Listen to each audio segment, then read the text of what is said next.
Some of his companies have climbed more than 1,000% since 2020. From potential losses, we have withdrawn the FPO. Has officially passed Jeff Bezos to become the world's second richest person. 7 lakh crores in Indian currency. This is the amount the Adani Group has lost in the stock market over the last 7 days. On 24th January, Gautam Adani was the world's third richest person with a net worth of $120 billion. Just a week later, from third position, he dropped on the 15th position because an American investor group, Hindenburg, alleged that Gautam Adani had pulled off the biggest con in the corporate history. The report accused Adani's companies of brazen stock manipulation and accounting fraud schemes over the course of decades. Since the report was published, various stocks of Adani's companies have plummeted substantially. In just 5 trading sessions, Adani's group combined market value dropped by 38%. In fact, the SEBI initiated an investigation into the Adani Group. Gautam Adani even had to cancel an FPO, that is follow-on public offering. Hence, to insulate the investors from potential losses, we have withdrawn the FPO. This decision will not have any impact on our existing operations as well as our future plan. Interestingly, Hindenburg isn't a research company.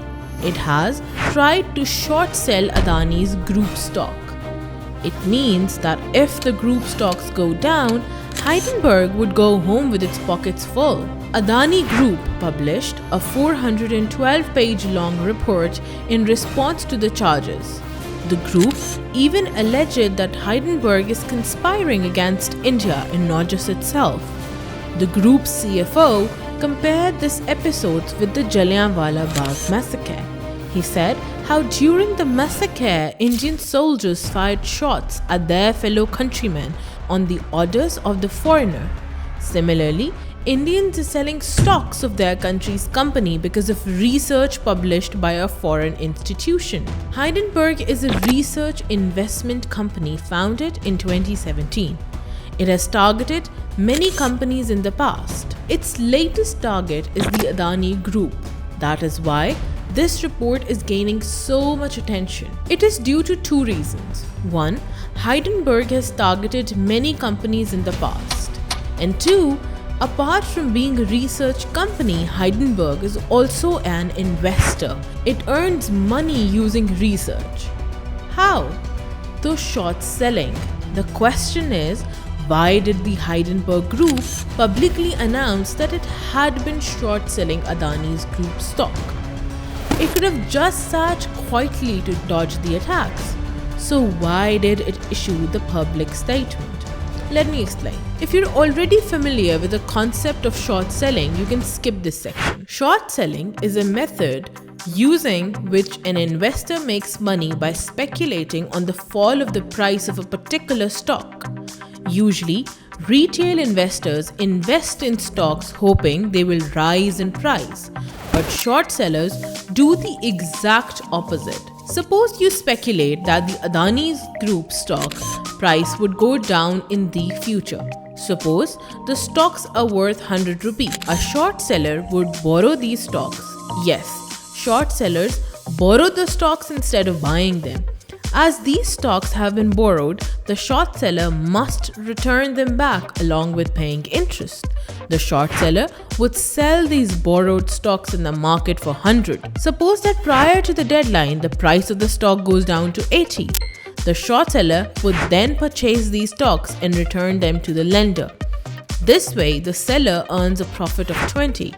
This is how short seller earns money. But instead of going down, if the stock price rises, then you're doomed. As you sold the stocks at the price of 100, to purchase them back, you now have to pay 120.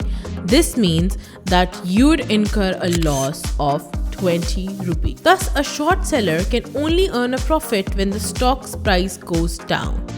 Apart from short selling, Adani's group stocks, Hindenburg even published a research report to convince the market that the Adani Group was committing fraud, prompting everybody to start selling the stocks, causing their prices to go down and ultimately earning Hindenburg a hefty profit.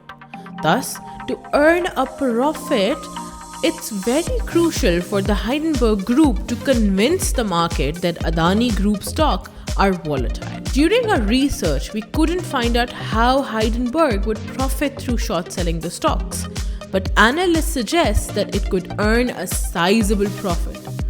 Let's analyze the allegation made against the Adani Group. The first is that the Adani Group is a family empire. This is Vinod Adani, the elder brother of Gautam Adani. He's a citizen of Cyprus and a resident of Dubai and Singapore.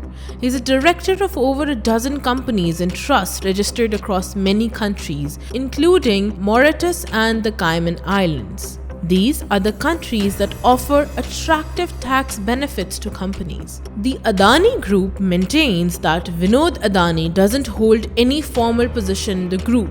However, the Hindenburg report alleges that Vinod Adani owns 38 shell companies in the Mauritius that directly influence the stock prices of the Adani Group. Now, what are the shell companies? These are the companies that exist only on paper. They have little or no real operations. Hindenburg alleges that the shell companies owned by Vinod Adani invest in the Adani Group stock. You might ask, what's wrong with that? According to the rules laid down by SEBI, which is India's stock market regulator, at least 25% of a public company's share should be held by public. This means that the promoters can't hold more than 75% of the company's share. Promoters are people who control a company. The promoters of Adani Group are the Adani family. Hindenburg alleges that the promoters of the Adani Group, that is the Adani family, control more than 75% of the company's share. This is how the Adani Group had turned into a family empire and violated SEBI's 25% rule. In addition to Vinod Adani, Hindenburg had also made allegations against Rajesh Adani. Rajesh Adani has also been embroiled in many government investigations. For example, in 1999, he was arrested by the Director of Revenue Intelligence. In 2010, he was arrested again for allegedly evading customs tax. The report states that despite having a questionable history, Rajesh Adani was promoted to the post of Managing Director of the Adani Group. The Hindenburg report has questioned why these individuals were promoted on top positions. The report pointed out that 8 out of 22 key leaders in the group belong to the Adani family. So the first allegation leveled against the Adani Group was violating the rules of SEBI.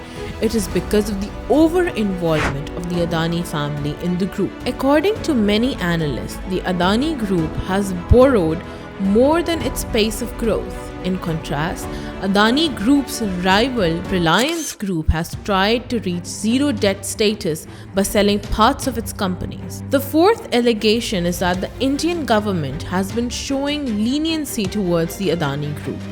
The report alleged that the Adani Group has been involved in corruption, money laundering and other illegal operations, which has helped it amass a profit of $17 billion. The fifth allegation is that the group didn't hire proper auditors to verify its financial statements.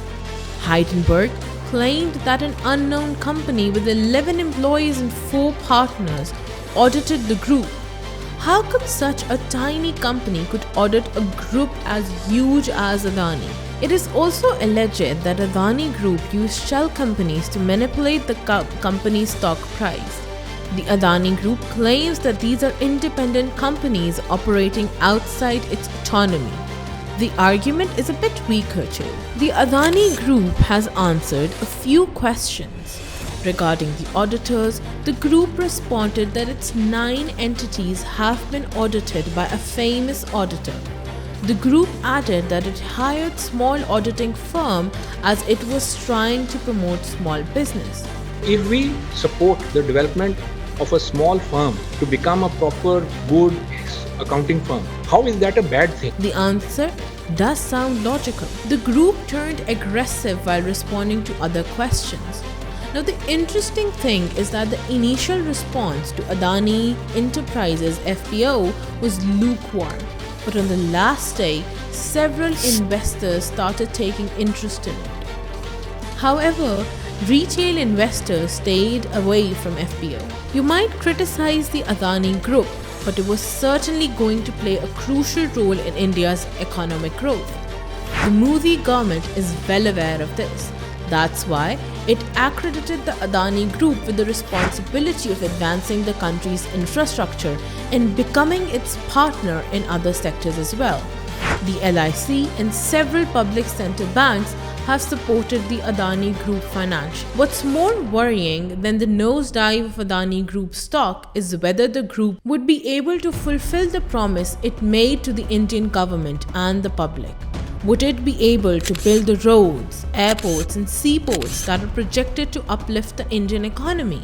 If it fulfills the promises, the government would have no complaints, nor would the citizens and the investors of the Adani Group. If it fails, it will not only let down the investors but all the Indian citizens whose future has been sealed with the fate of the Adani Group.